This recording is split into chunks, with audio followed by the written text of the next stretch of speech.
Good morning, नमस्कार, आदाब. आणि आज माझा टॉपिक थोडा वेगळा आहे. टॉपिक असा आहे की प्रत्येक सक्सेसफुल फॉर्म्युलाची एक एक्सपायरी डेट असते. कोणतीही गोष्ट आपण जर सारखी करत राहिलो तर असा टाइम येतो की ती हळूहळू संपू लागते. एकतर त्याची डेथ होऊन जाईल किंवा त्याची ऍक्टिव्हिटी कमी होऊन जाईल. जोपर्यंत त्यामध्ये काही प्रकारच्या वार्षिक, 5 वर्षातून एकदा, 2 वर्षातून एकदा त्यामध्ये काही प्रकारचे इम्प्रूव्हमेंट करायला हवेत. आणि मॅनकाइंडमध्ये आपली फिलॉसॉफी आहे people, processing and products and result, ज्यामध्ये लोक फक्त 40% इम्पॉर्टंट देतात, 30% इम्पॉर्टंट जातो प्रोसेसमध्ये, 20% इम्पॉर्टंट दिला जातो नेहमी असतो प्रोडक्टला. आणि आम्ही असा विश्वास ठेवतो की या 3 गोष्टी होतात in the very idealistic manner, results will bound to come. Result हा नक्कीच येईल. आणि काही कारणाने आपण नेहमी रिझल्ट बद्दल फक्त 10% चर्चा केली आहे. आणि आपण विचार केला असं होईल, चांगलं होईल. पण जसा वेळ गेला लोकांनी त्यांची वेगवेगळी प्रायोरिटी बनवली. जेव्हा समृद्धी असते त्यावेळी तुमचे मन थोडे डिस्ट्रॅक्ट होऊ लागते. जर योग्य वेळी लोकांना व्यवस्थित मार्गदर्शन नाही भेटले, मॅनकाइंडमध्येही असे झाले. आणि माझ्या लास्ट व्हिडिओमध्ये मी त्याबद्दल बोललो आहे की समृद्धीमध्ये लोकांनी आपली जी उद्देश जे होते कामाचे ते विसरून गेले. जर तुम्ही कुठल्याही बॅट्समॅन बद्दल विचार केला तर बॅट्समॅनला काय हवं असतं? जेव्हा बॉल त्याच्या बॅटवर येतो तेव्हा त्याला वाटतं त्याने षटकार किंवा चौकार मारायला हवं असं वाटत असतं. जेव्हा एखादी व्यक्ती बॉलिंग करते त्याला फक्त विकेट हवी असते, त्याला फक्त समोरच्याची विकेट पाडायची. आपल्या केसमध्ये आपला किती उत्साह होता एकेकाळी की आम्ही जर चाललोय मार्केटमध्ये तर रिझल्ट घेऊन येईल, प्रिस्क्रिप्शन घेऊन येईल, काही करून येईल. तो उत्साह गेला आहे. आणि नॅचरली जेव्हा टाइम बदलतो कंपनीने स्वतःची फिलॉसॉफी आणि पॉलिसी चेंज करायला हवी. सो प्लीज अंडरस्टँड, यापुढे आपली फिलॉसॉफी असेल 25% महत्व हे लोकांवर, 25% इम्पॉर्टंट असेल प्रोसेसला, 25% इम्पॉर्टंट असेल प्रोडक्ट सेल्सला. कारण प्रोडक्ट हे इक्वली इम्पॉर्टंट आहेत. You need to bring entry barrier products, difficult to make products तिथे जिथे कॉम्पिटिटर त्यांचे ब्रँड इझिली नाही पोहोचू शकत.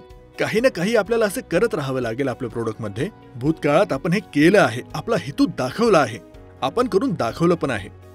आणि जे लास्टचे 25% राहतात ते आहेत रिझल्टचे. आपलं म्हणणं काय आहे की जर तुम्ही चांगले माणूस आहात, चांगले व्यक्ती आहात, तुमची प्रोसेस चांगली आहे, तुमचे प्रोडक्ट चांगले आहेत, तर त्याच्याकडे 25% असतात. तर रिझल्ट का नाही येणार? तर रिझल्ट वरती सुद्धा आपली एक्सपेक्टेशन्स 25% असली पाहिजे.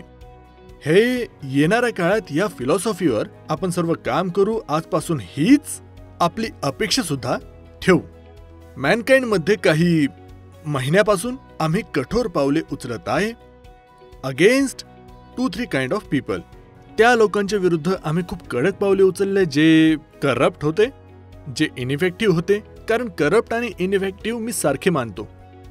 त्याचे कारण नेमके काय असते की जर तुमच्या एरियामध्ये ॲज अ मॅनेजर करप्शन चालू आहे, इन्फिल्ट्रेशन चालू आहे, कोणतेही प्रॉब्लेम असेल आणि तुम्ही त्यामध्ये एकतर इन्व्हॉल्व्ह आहेत, आणि जर तुम्ही म्हणताय की त्यामध्ये मी इन्व्हॉल्व्ह नाहीये तर तुम्ही त्यात इनइफेक्टिव्ह आहात, तुम्ही मंद आहात, तुम्हाला कळालं नाही. अशा प्रकारच्या लोकांविरुद्ध आम्ही कठोर पावलं घेतोय. कारण जर आम्ही खूप वर्षाची जी खराब गोष्ट चालू आहे त्याची डीप क्लिनिंग नाही केली, त्याला डिसमेंटल नाही केलं, will not shock the people. आम्ही फक्त त्यांची स्वतःसाठीची जुनी फिलॉसॉफी नाही तोडणार की असेच काम चालू असते, असेच होत असते, जुन्या पद्धतीनेच काम करत राहणार. आपल्या कंपनीचे स्टँडर्ड हे खूप वाढलेले आहे. लोक जर जुन्याच जगात राहतील, नाही सर मला हे पण पाहिजे, मला ते पण पाहिजे, मला सर्वच पाहिजे, मला माझ्या नेगेटिव्ह ग्रोथवर सुद्धा पाहिजे, मेडल, इन्सेंटिव्ह सर्व पाहिजे, आणि मी 2-4 तास फील्डवर काम करल आणि त्यावरती काम नाही करणार. आणि लोक वेगळ्या प्रकारचे डायलॉग बनवतात की सर मी खूप इन्सिक्युअर फील करतोय. आता ती गोष्ट मॅनकाइंडमध्ये नाही राहिली. कोणती गोष्ट नाही. मॅनकाइंड ही नेहमीच एक अग्रेसिव्ह कंपनी आहे. तर तुम्हाला हे समजायचंय की आम्ही या प्रकारचे ऍक्शन यामुळे घेतलेत. आम्हाला वाटतं की most people of mankind should really have great career in mankind. कोणत्याही कंपनीचा डीएनए असतो आणि आमचा डीएनए आहे that we are people centric. आपण कितीही बोललो, आम्ही करेक्शन घेऊन येऊ, but that DNA cannot go away. नेहमी आमची प्रेम आपुलकी लोकांसाठी राहीलच राहील. हे कमी नाही होऊ शकत आजच्या काळात. The kind of face, the kind of रूप जे आम्ही दाखवतोय ते यामुळे दाखवतोय कारण की ती सध्याची गरज आहे आमची. प्रत्येक व्यक्तीची इच्छा असती की त्यांनी पैसे कमवावे, वृद्धी व्हावी. Some kind of desirability is there. Desire आहे की मी तिथे पोहोचेल, मी इतकं पुढे जाईल. पण डिझायर सोबत जी मोस्ट इम्पॉर्टंट गोष्ट आहे, काय तुम्ही त्याला डिझर्व करता? जर तुम्ही डिझर्व नाही करत तर तुम्हाला डिझायर नाही भेटणार. कसे प्रॅक्टिकली पॉसिबल आहे की थर्ड लाईन मॅनेजर ज्याच्याकडे 90 लोक आहेत तो डॉक्टरच्या चेंबरमध्ये इफेक्टिव्ह नाहीये? तो कोणत्या एरियामध्ये गेला आणि वापस आला आणि त्याचा इम्पॅक्ट नसेल? तो का आहे? जर आम्ही कठोर पावले घेतोय त्यांचे एरिया कट करून, आणि कोणता करप्ट व्यक्ती आहे त्याला इथून काढून टाकलं आहे, जर त्याला काढून टाकलंय तर त्याचा अर्थ आहे की we are really created clean path for rest of the people ज्यांनी चांगले काम केले. जर तुम्हाला वाटते की तुम्ही जे डिझायर करताय ते डिझर्व कराल, त्यासाठी तुम्हाला स्वतःला, सबस्टन्सला, क्वालिटीला एन्हान्स करावं लागेल. आणि मॅनकाइंड मध्ये आम्ही नेहमी म्हणतो अपग्रेड युअर सेल्फ. पुढे जाण्यासाठी मी तुम्हाला काही ॲडवाइस देतो. सर्वात पहिली गोष्ट काय आहे की खूप नवीन मॅनेजर्स तिथे आहेत, काही लोकांनी तर बाहेरून जॉईन केलंय. पहिली गोष्ट जी महत्वाची गोष्ट आहे, stop talking about your past achievements की मी असे केले होते, मी तसे केले होते. पास्ट उपलब्ध्यांना सोडून द्या. तुम्ही त्याबद्दल जास्त गप्पा नका मारू. लिमिटमध्येच गप्पा मारा, त्यानंतर नका मारू. तुम्हाला जे काही करायचे करून दाखवा. तुम्ही बोलता तुम्ही खूप महान आहेत, तुम्ही खूप ग्रेट आहेत, तुम्ही खूप चांगले मॅनेजर आहेत, तुम्ही खूप काही करू इच्छिता. आता मी आलोय, आता मी सर्व ठीक करेन, हा डायलॉग नका बोलू. तुम्ही ज्याही एरियासाठी येताय, ज्याही रिस्पॉन्सिबिलिटीसाठी येताय, त्याला तुम्ही एक्झाम्पलच्या शेपमध्ये करून दाखवा. करून दाखवाल ना तर तुमची फॉलोइंग आपोआप होईल. लोक फक्त गोष्टी करतात जुन्या कंपनीची, जुन्या एरियाची. मी त्या एरियामध्ये काम करायचो, मी असं काही केलंय. त्याने तुम्ही बेसिकली काय करताय, त्याने फक्त तुम्ही लोकांना फ्रस्ट्रेटेड बनवताय, तुम्ही लोकांना छोटं दाखवताय. हे करताय, हे करायची गरज नाही. तुम्ही जेही तुमच्यातली क्वालिटी आहे तुम्ही ती अंमलात आणा, चांगलं करून दाखवा. आणि तुम्ही चांगलं कराल, तुमची इज्जत होईल, लोकांना कळेल की तुम्ही कसे आहात आणि तुम्ही ते प्रूव्ह कराल. नाहीतर नाही होणार काही. जेव्हाही मी बसून अॅनालाइज करतो या गोष्टीची की मॅनकाइंड मध्ये चुकी काय झाली आहे, जे खरंच चुकीचं होत आहे मॅनकाइंड मध्ये, ते आपले एक्सपेक्टेशन्स मॅच नाही होते, तर 2-3 गोष्टी समोर येतात आणि लोक म्हणतात की सर आम्हाला हेड ऑफिस मधून काही नाही बोलले, हेड ऑफिस मधून असं काही सांगण्यात नाही आलं, आमचे सिनियर असे नाही बोलले. आमचं म्हणणं काय आहे की आम्ही तुमच्यावर खूप जास्त ट्रस्ट केलं आहे. एवढं ट्रस्ट केलंय की त्यामध्ये काय झालंय, सर्व प्रोसेस, सर्व पॉलिसी मॅनकाइंडची विरघळून चालली आहे. पॉलिसीज, प्रोसेसेस सर्व निघून गेली हवेमध्ये. विचार करा, एक्झाम्पल देतो मी तुम्हाला छोटे छोटे प्रकारचे. नेगेटिव्ह ग्रोथ येते तर पर्सनल टच येतो की काही नाही, मुलगा चांगलं काम करतोय, चांगला आहे, सर याला प्लीज इन्सेंटिव्ह द्या. सर याची निगेटिव्ह ग्रोथ आली, ह्याचा हा प्रॉब्लेम आहे, याला मेडल द्या. दिलं. किती लोकांना दिलं? पर्सनल टच किती लोकांमध्ये असले पाहिजे? 10%. 10% पर्सनल टच ठीक आहे, 90% प्रोसेस फॉलो झाली पाहिजे. पण काय पाहिलं जातंय, प्रत्येक ठिकाणी 40%, 30%, 50% kind of personal touch went. आणि लोकांनी विचार करणे सुरू केले की निगेटिव्ह ग्रोथवर मिळते इन्सेंटिव्ह, मिळणे सुरू झाले. जेव्हा मिळणे सुरू झाले तेव्हा लोक म्हटले 2% ग्रोथ करतोय मी, 20 करतोय, 20 का करू, 10 वरही भेटतंय, जर निगेटिव्ह वाल्याला भेटतंय तर मला पण भेटेल. हे हळूहळू वनव्यासारखी सगळीकडे पसरत गेली. Same thing happen in the case of foreign trips. जर निगेटिव्ह वाल्याला भेटू शकते तर सिंगल डिजिट वाल्याला का नाही? सर्वांना माहित आहे 6% ग्रोथचा अर्थ असतो युनिट बाय 0%. कारण प्राइस वाढते, नवीन प्रोडक्ट येतात. तर नाही भेटलं पाहिजे. तर प्रॉब्लेम काय आहे? इतकं पर्सनल टच झालंय की विचारू नका. ZHOच्या केसमध्ये, काही केसमध्ये, सध्याच एक्झाम्पल देतोय मी तुम्हाला, 40% 50% सेल्स येत आहे. कारण फक्त ZHO. अरे एवढं पर्सनल टच? पर्सनल टचचे हे हाल आहेत की 3 दिवसानंतर DCR लॉक होते. खोलून द्या. एकदा खोलून दिले, दोनदा खोलून दिले, तिसऱ्यांदा खोलून दिले. मग अशी वेळ आली, पूर्ण डिसिप्लिन संपून गेले. सध्या एक गोष्ट आता समजून घ्या की पर्सनल टच तर राहील 10%, त्यावर नाही राहणार. जर त्यावरतीही पर्सनल टच असेल तर त्याची कोणती व्हॅल्यू पण नाही राहणार मॅनकाइंड मध्ये. आणि हे एक नॉर्मल मानलं जातं की एवढं पर्सनल टच जर तुम्ही दिला ना, तर पर्सनल टच चा अर्थ होतो कोणती पॉलिसी ही काहीच महत्वाची नाहीये. तर समजून घ्या की इन फ्युचर पर्सनल टच तर असेल, पण 10% वर नसेल. Processes will be very very important. खूपच जास्त महत्व असेल प्रोसेसला. आणि दुसरी गोष्ट काय झाली की जसे आम्ही केले तसेच तुम्हीही केले. जेव्हा आम्ही एवढं ट्रस्ट केलं तुमच्यावर, ज्याला तुम्ही म्हणता पॅम्पर केलं, तुम्हीही तसंच केलं. तुम्ही तुमच्या ज्युनियर्सला out of emotional reasons, emotional attachments, त्या लोकांवर विश्वास केला. आणि इतका विश्वास केला की जेवढे ते कॅपेबल नव्हते. जर एक व्यक्ती कॅपेबल नाहीये आणि तरीही तुम्ही त्याचं ऐकणं सुरू करताय, तुम्ही त्यालाच म्हणाल की तुलाच प्रमोशन भेटल, नेक्स्ट प्रमोशन ही तुलाच भेटल, तुझं सर्व ऐकू.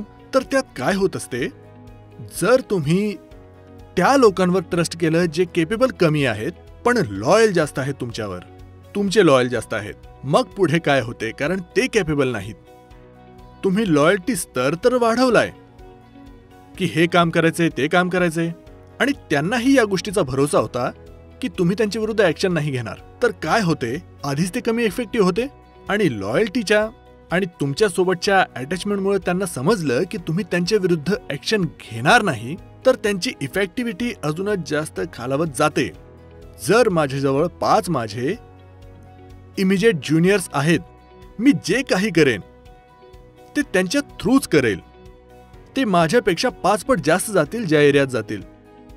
पण काय झाले, जर ते योग्य नाहीयेत, कॅपेबल नाहीयेत, मी काही बोललं तर त्यांच्यावर फरक नाही पडत, भीती नाहीये त्यांना. कारण भीती ही कुठेच नाहीये.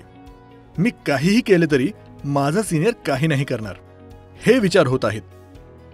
त्या चक्करमध्ये एकतर कमी इफेक्टिव्ह होते, तुमचं इमोशनल अटॅचमेंट खूप होतं त्या लोकांसोबत, त्या लोकांविरुद्ध तुम्ही हार्श ॲक्शन नाही घेऊ शकत, आणि हळूहळू ते होत जातात average effective to least effective to very very poor. त्यांनी स्वतःला इम्प्रूव्ह नाही केलं, फक्त बोलतच राहिले. त्यांनीही पुढे तेच केलं आणि त्याचा खूपच जास्त असा इफेक्ट पडलाय. लोकांची गुणवत्ता ही घसरली आहे खूप जास्त. जर तुम्ही सध्या चेक केलं आणि मी म्हटलं सिनियर्सला की तुम्ही या आणि हा नवीन प्रोडक्ट आहे याबद्दल डॉक्टर समोर व्यवस्थितपणे बोलून दाखवा, प्रात्यक्षिक केल्यावर मी सांगू शकतो की 100 पैकी 50 जण फेल होतील. का असं झालं? कुणाला चिंता या गोष्टीची? कोण विचारते याबद्दल?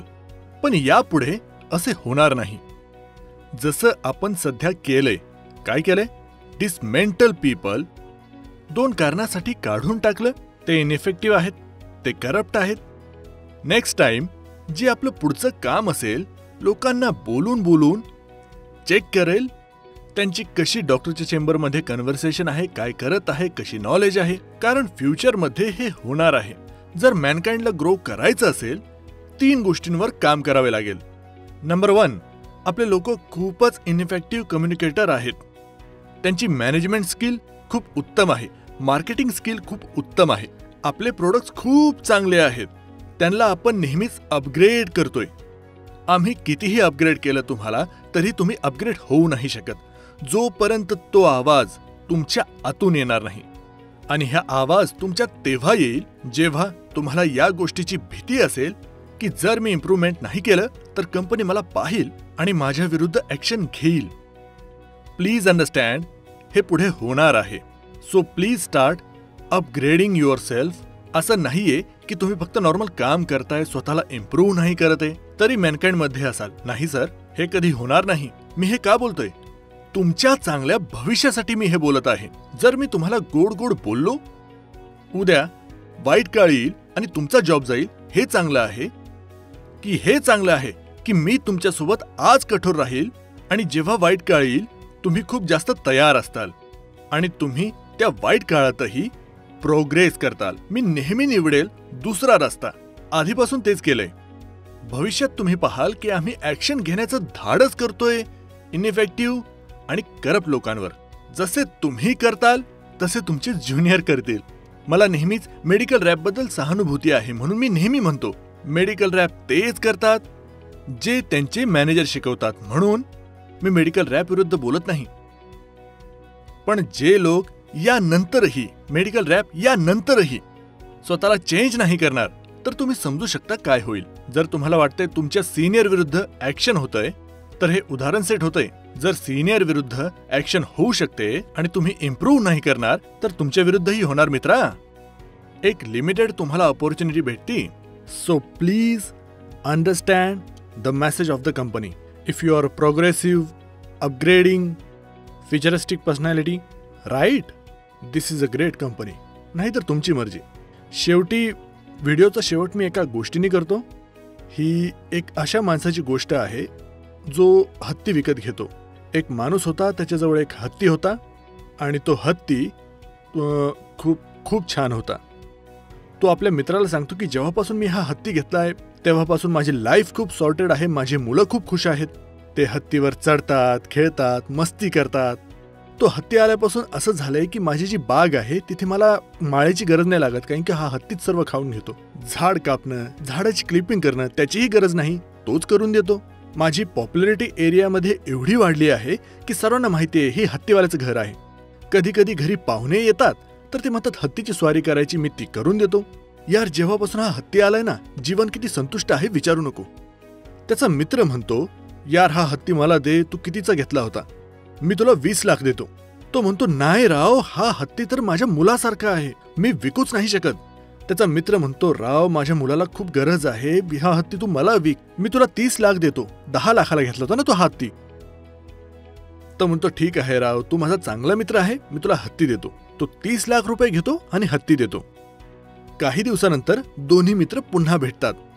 दुसरा मित्र म्हणतो, यार तू मला काय हत्ती विकलाय, त्याने माझी जिंदगी खराब केली. जेवढे शेजारी येतात ते घाबरून निघून जातात. माझे लेकरं रडतात त्याच्याजवळ.